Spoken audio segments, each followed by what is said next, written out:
I'm trying to speed things along slightly. I'm going to welcome our next speaker, who, if you were at last night's dinner, you were lucky enough to see a snippet of him there. He is going to speak to you about corporatism, the enemy of democracy, truth and prosperity. There are also, at the UKIP shop as you come in, some of his materials and books are there for sale, of which he's kindly donating 50% of proceeds to the party. So please fill your boots and buy some.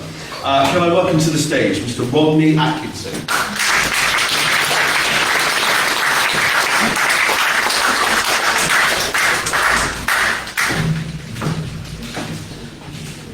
It's a great privilege to once again speak to a UKIP audience.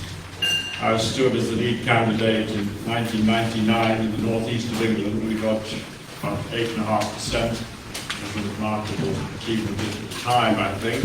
But of course things went on to greater heights later on. And UKIP, as we all know, was for decades the only democratic party in Britain, because it was the only party of democratic sovereignty. The other parties had compromised everything and betrayed everyone. And the results were that we allowed in Europe the parallels to emerge between recent decades and the worst years of the rule of Nazism and fascism between 1925, when Mussolini came to power, and 1975, when Spain's Franco died. Czechoslovakia was broken up, as the Nazis did. Yugoslavia was broken up, as the Nazis did, resulting in ethnic cleansing of Serbs, Jews, and Gypsies. The rise of movements of an openly Nazi nature in Ukraine in 2014, in Croatia, and in Bosnia, using the same names of the SS divisions that they had used during the war. There are record numbers of Jews fleeing Europe.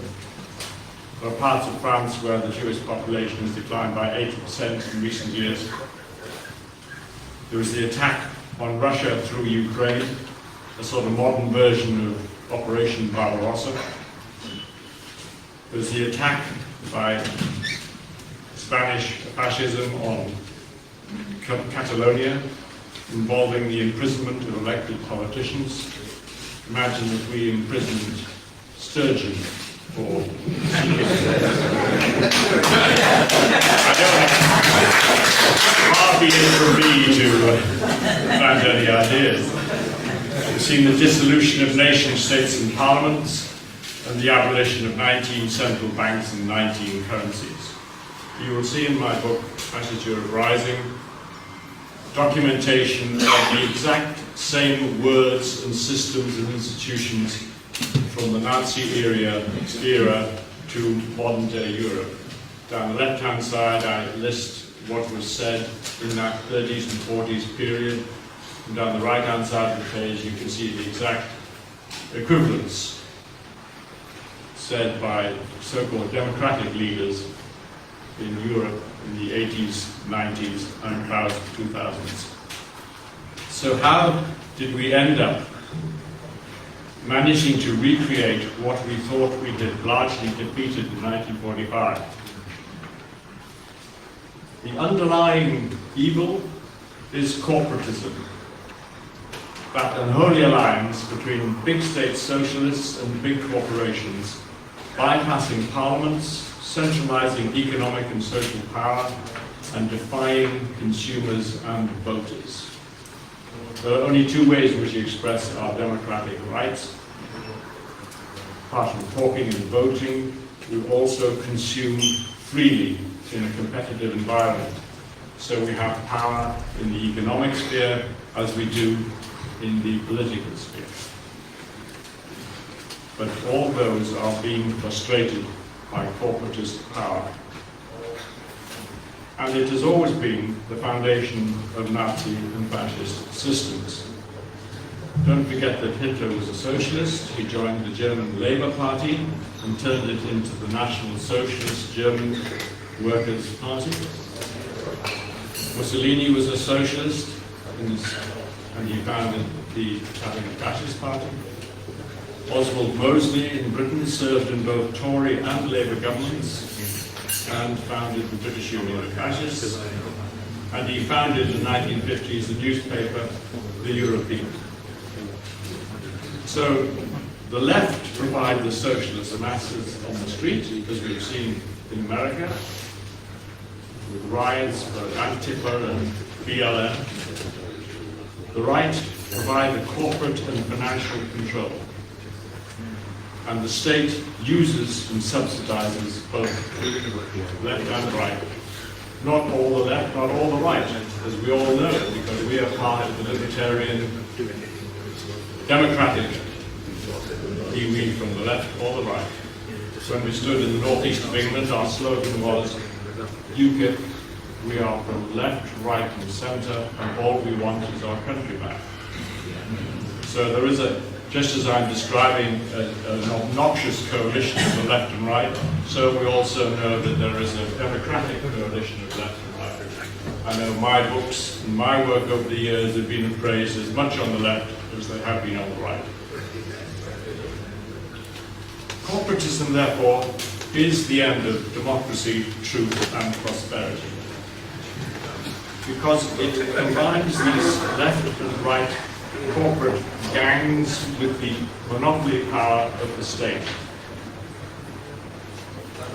It undermines democracy because business has control over consumers, state power has control over voters, and supranational powers like the EU and the UN or the World Health Organization have power over democratic nations.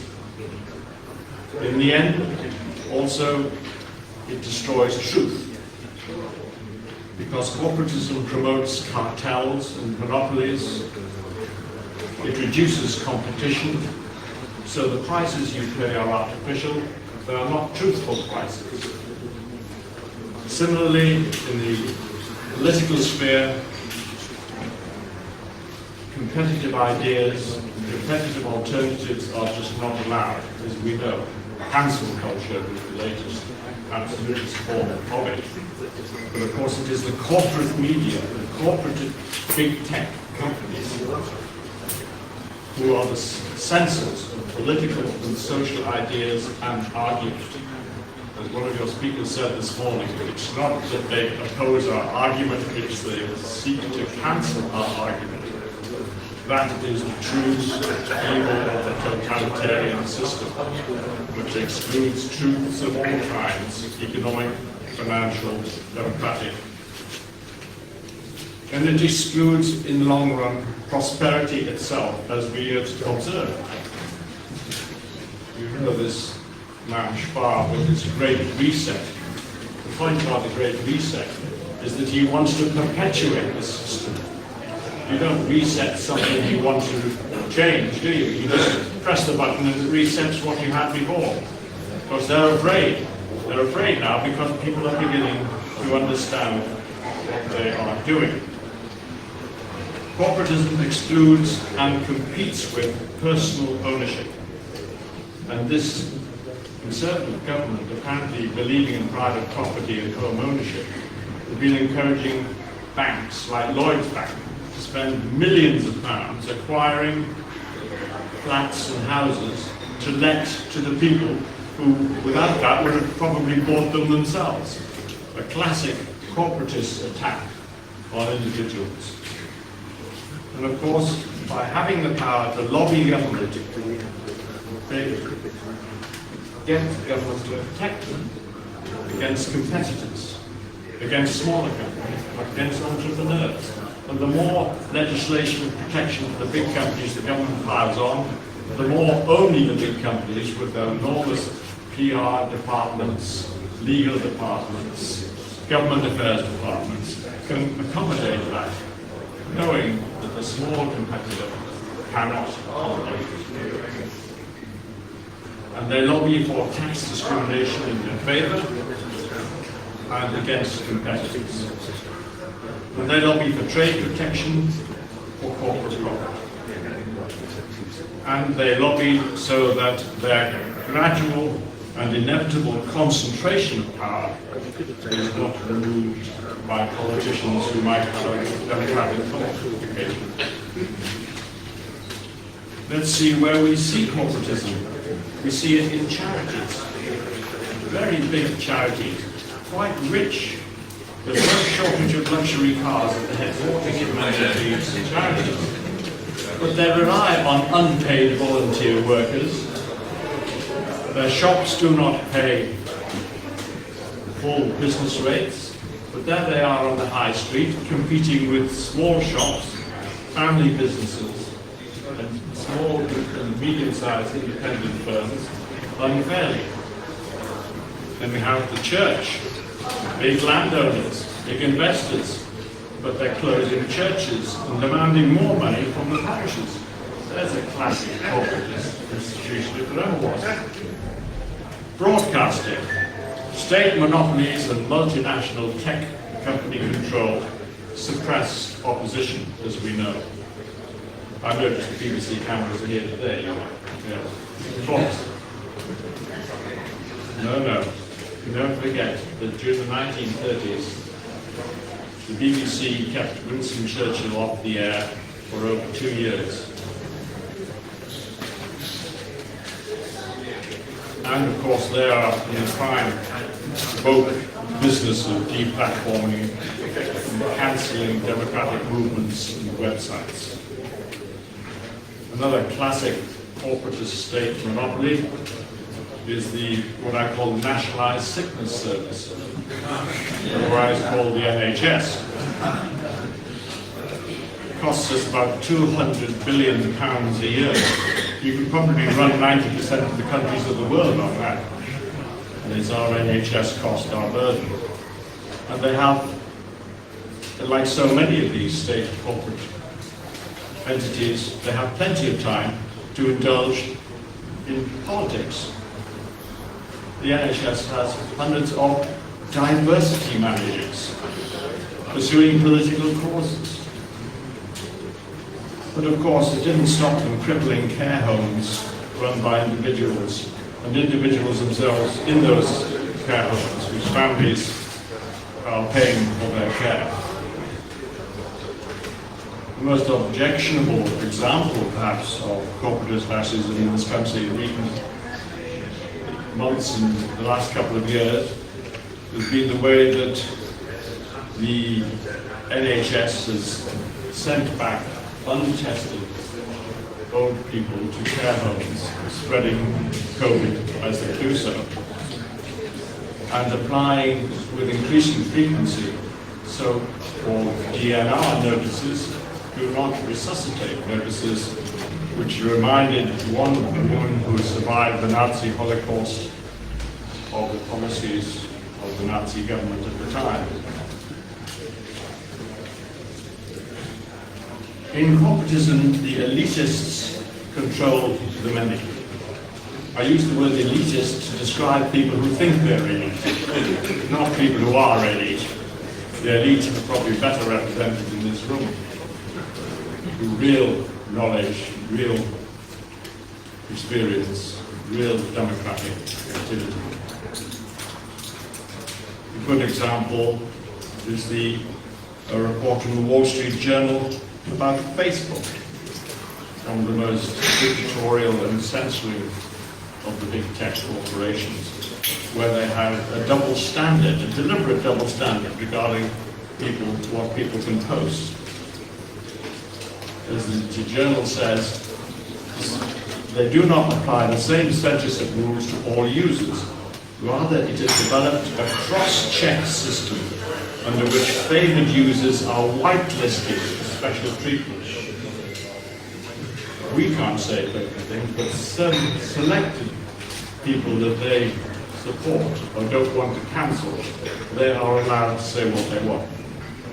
This is part of the tyranny of the unelected. Just think of these people. You know their names: Klaus Schwab, Tony Blair, Prince Charles, Prince William, the Markles, Bill Gates, Rick Thunberg, Sir Patrick Barnes, Chris Whitty, George Soros, David Attenborough, Richard Curtis. He goes from writing Blackadder to addressing the United Nations. Oh, wonderful, wonderful. And then, of course, the thing they all have in common is that none of them were elected. None of them are accountable to us or anyone else. And yet they dominate the headlines. You know, it's not your local MP, it's not even Boris Johnson actually who dominates the headlines and promoting these nutty and tyrannical ideas. It's this list of the unelected. It got to quite absurd proportions during the COVID crisis when actors were actually recruited to pretend to be doctors, telling people how to behave, how to get vaccinated, etc. I mean, how grotesque can you get? Being presented as doctors. Finally, let's look at two people, Joe Biden and Kamala Harris in America, who have been elected president and vice president. But look at their history. When Joe Biden stood in his own party in the primaries, he got 1% of the vote. George Bush used to call him Mr. 1%. But how did he get into the mix for the presidential elections? He was appointed by Obama as vice president. Then we have Kamala Harris when she stood in her own party elections. She got a magnificent 3% of support from her own party. But she, in turn, was appointed by Biden as vice president. This has nothing to do with democracy. So you end up voting for people who respectively have 1% and 3% even support of their own party to lead the entire country. Quite apart from the corruption of the voting system, which we need to go into now. And which institutions control it? Is it Parliament? Is it the free press? We know the kind of institution is the European Commission. Not us now, of course, so not quite so much.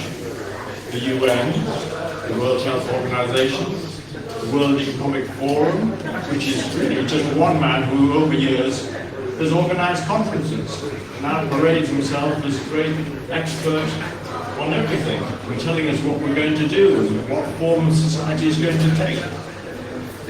I saw a picture of him addressing some future leaders, and he had some sort of Masonic robe on. It wasn't Masonic, but it was that sort of, priest-like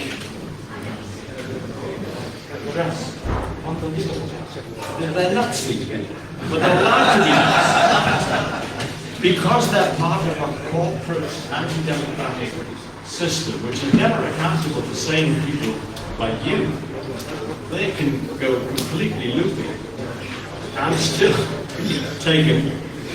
I mean, look at Prince Charles, he talks to plants, but he's, there he is, organizing the world. And of course, the ultimate power brokers today, big tech, Twitter, Facebook, Apple, Google, YouTube, BBC, all of them talk repeatedly, manipulating or censoring the news. So what are the conditions for the democratic sovereignty that we all support? Well, a unified population with minorities accepting majority rule.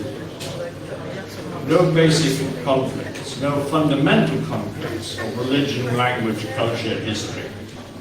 You can go to another country, decide to live there, but you must accept the fundamentals of that society. And all this combines into typically the nation state. The power of the electorate in Parliament, not big business, not the civil service, the electorate, their power, their representatives in Parliament,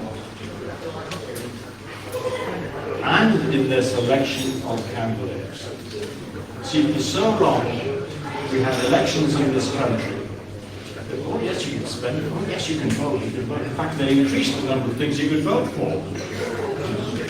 House elections, local elections, national elections, regional elections, police and crime commission elections. They were piling on the elections all the time. The only trouble was, in order to have a democratic election, you've got to have a democratic choice. And that's what UKIP provided, which elections from 1973 to the mid-90s were of the type elections with no choice.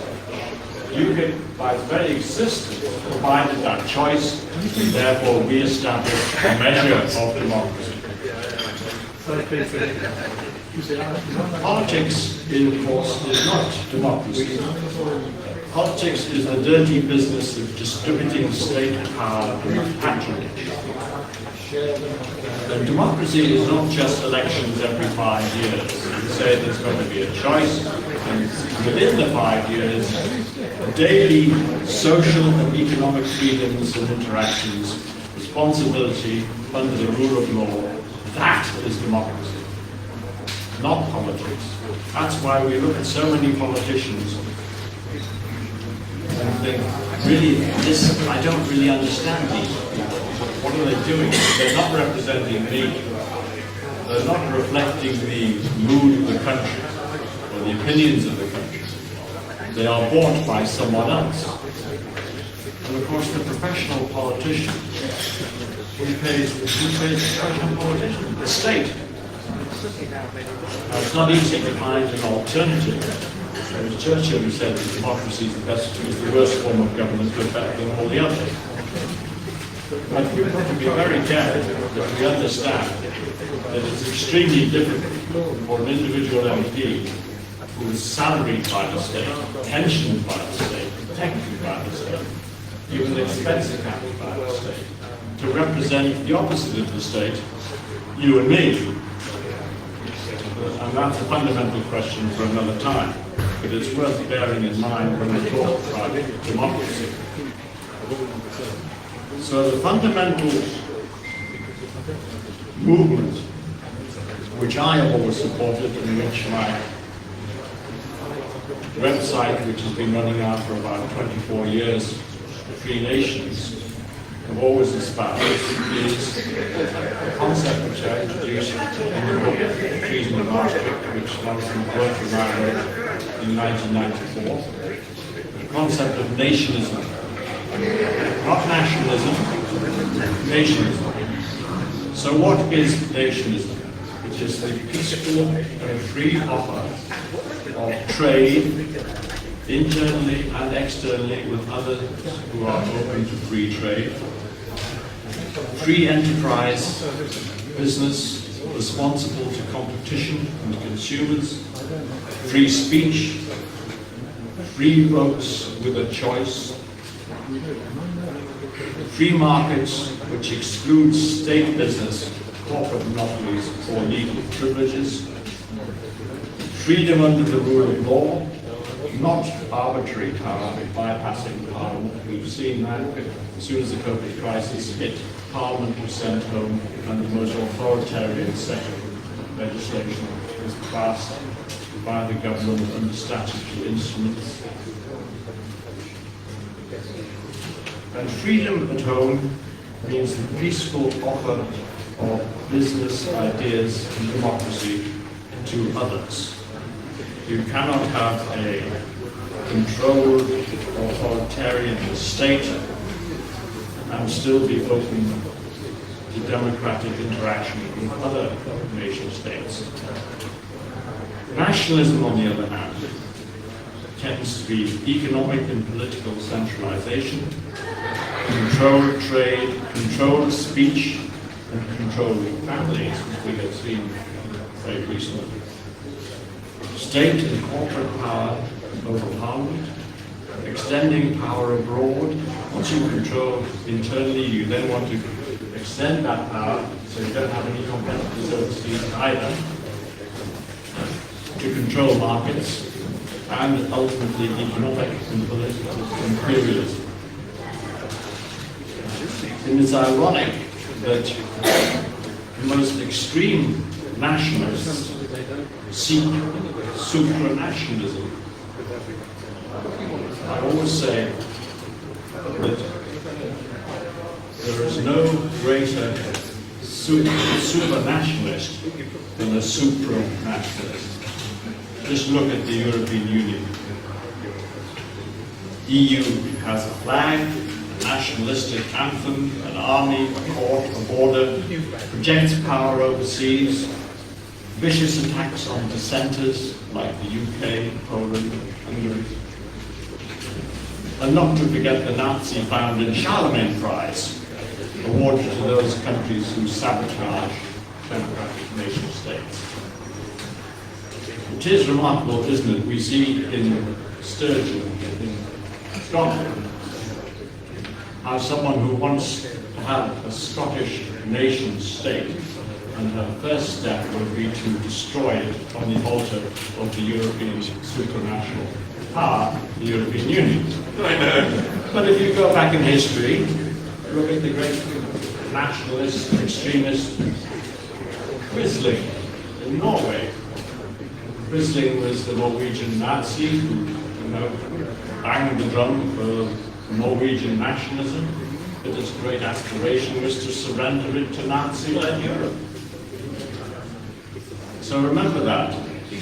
The real supranationalists are the supranationalists, the people who tend to be the opposite, pretend to be the opposite. So we then come to what has happened in Britain. We signed a disgraceful withdrawal agreement from the European Union. It's not all Johnson's fault. Of course, he was landed in it by the quite spineless and useless Theresa May, who you remember was sent to have a dinner separately in a room while the rest of the EU decided her fate. Unbelievable, useless, dangerous woman. But we ended up with a pretty horrendous withdrawal agreement, and I have called it, something I wrote on Three Nations, please have a look at the article. I think it's our Treaty of Versailles. Very similar in many ways, except that Versailles came at the end of the war with Germany, and of course we are already beginning our war now, because for 47 years we didn't think we were at war. For 47 years we thought we were dealing just with another lot of nations and trading freely. Of course, it was nothing of the sort. So now we must rebuild. And what's happening to us, for instance, it's interesting, these historic parallels. What's happening in Northern Ireland? Are we really, we're losing Northern Ireland, as we know. Indeed, it was said by one of the European commissioners, or was it the German minister, said that Britain can have a withdrawal agreement so long as they sacrifice Northern Ireland. I mean, it was as open as that. But we're seeing the consequences now. But that has its parallels as well. Remember, Germany lost the Rhineland after the Treaty of Versailles, but they took it back. And we will take Northern Ireland back as well. Our payments to the European Union, do you know how long they're going to continue? Take a guess. 2064 will be the last payment. That has its parallels in the reparations that we demanded from Germany after the First World War. Not quite the same, but not too similar. So now we must reclaim our economy. It has to be a slow, gradual process. Liz Truss seems to have done a very good job in rebooting our trade relations and expanding them to new trade agreements internationally. Democratic institutions have to be rebuilt. We've got to have people in Parliament who are actually running a democratic country instead of a rubber stamp for a foreign power. We have to have voter power. The voters have got to have elections of choice. Voters have got to assert themselves in the selection of their representatives. We have to reboot our industrial structure and reimpose our rule of law. So at last, we're on the right track. Actually, talking about tracks, it was Hitler who told Czechoslovakia. The trouble with Czechoslovakia is that they don't realize they're on the track. The points are set. They cannot deviate. In other words, the Nazis were in control. Funny enough, Helmut Kohl used the same analogy 40 or 50 years later. 40 years later, he said, you know, Europe was on the track. The train is heading its destination. You can't get off the train. So beware of Germans talking about trains. Speaking of the moral. But we are back on track. We're under our own steam. The world is our oyster. I think it's an exciting prospect. But we must understand corporatism. We must understand the underlying evils which led to the European Union domination over us. Because it's still there even after we have left. Partly self-imposed by ourselves. We must defeat corporatism or Brexit will have been in vain. Thank you.